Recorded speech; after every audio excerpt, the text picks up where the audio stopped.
let's stay on the theme of Bird of the Week. We are back with another edition with Maine Audubon President Judy Camuso, here to talk about the northern saw-whet owl. Judy, you're an expert on this bird. My favorite bird of all. Okay, let's start basic. How many owl species are there in Maine? Yeah, so there's about 9 on a normal year. We've got some that come in the winter, but not every year. Okay, so 9 species. Yeah. And where does the saw-whet owl fall in terms of size? It looks pretty tiny. Tiny, yeah, it's the smallest for sure. And this is a photo provided right off the bat, where if you see it in the woods, first of all, we did not get any viewer submitted photos. Judy, I think this one's a hard one to spot. Oh, yeah, they are pretty small. Okay. Well, I mean, they're like, 100 grams, so maybe like 2 to 3 ounces. They're pretty small.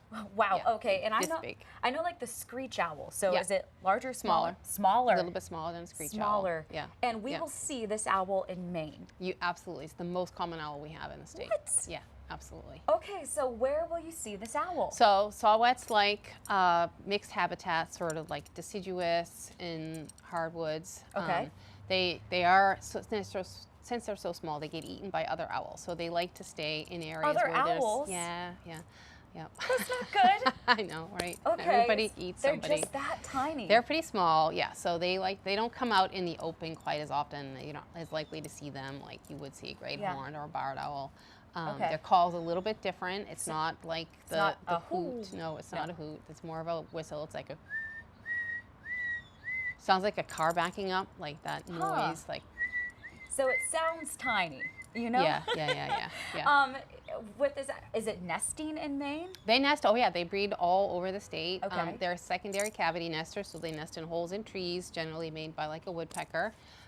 They're one of the other fun little things about them is they're asynchronous in their hatching, so they don't all hatch at the same time. A lot of our songbirds, the eggs all hatch at the same time, but these guys all hatch kind of 1 day or 2 apart. So should you ever find a little nest, you'd see all different little, like Russian doll size owls looking up That at is you. adorable. Yeah, they're so cute. And right now we have photos that you actually took. Yeah. So how are you getting so close to these owls, So Judy? for about 25 years, I did a research project studying their migration, their fall migration pattern. So these guys are migratory, and I banded them in my backyard. And so we'd set up nets and play the tape or play a audio lure and attract them into the nets, my goodness. catch them, put a band on them, and then watch as they migrate south. Judy, I just can't get over the size. I know, yeah. They're They're adorable. so small. They're so cute. Why are you banding them? So, years ago people didn't even realize that saw-whets migrated, and So where do they migrate to? So from the breeding ground, so like say northern Maine and into southern Canada, all the way down. We've had our birds caught as far south as Georgia. Most of them stop in like the mid-Atlantic states, so Delaware, Maryland, Virginia, so they're making a pretty good migration. You can still see saw-whets here year-round, so they don't all migrate. Okay. So that's part of like one of the questions, like who's migrating, Yeah. where are they going, what are they doing, where are they wintering over, all that kind of stuff. Is there a best time to see them?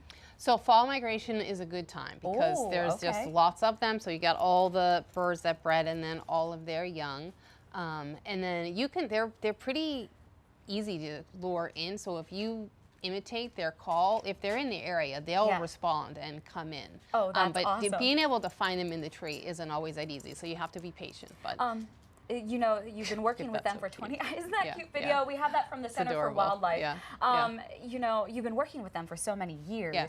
Any fun facts that I haven't asked you about? Well, them? so some super cool things. Owls can turn their heads like tremendous, so they can go like 180 degrees either way. Their eyes are fixed in their face, so they can't they can't move their eyes in circles, so which is kind of why you'll see them do all these funny things.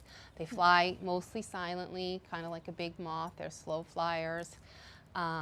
Let's see. Now, what is the saw-whet owl eating? Because it's so tiny. I know. They do eat mice and moles, little voles. They'll eat amphibians, but they also eat a lot of large insects like moths and things like that. That would make sense to me. Yeah. I just love looking at this little Yeah. bird. So precious. And I did not. They give a nasty little bite too, though. I mean, they're fierce. Yeah. They Is that some of the stories from banding? They could like rip right through me. Wow. Yeah. Okay. Yeah. And they've got sharp little talons that they can grab on with. Really a pint-sized predator. Yes. Yeah. They're pint-sized little punch there. Well, Judy Camuso, thank you so much for joining us for another segment of Bird of the Week. Absolutely. I just learned so much. Oh, good, I didn't great. realize that Yeah. it was the Most common most owl. common, for in sure. Maine. So get out, check it out, Yeah. everyone. Yeah, thanks so much for having me. Yeah, well, next week, final Bird of the Week segment for season 4. We are Okay. talking the pine warbler. If you have photos of this bird, please submit it on Chime In with hashtag Bird of the Week or any other bird photos. We just love to show them off. Judy, Yeah. what a great season it's been. It's been great to meet you Yeah, as well here. likewise. Thanks so much for having us.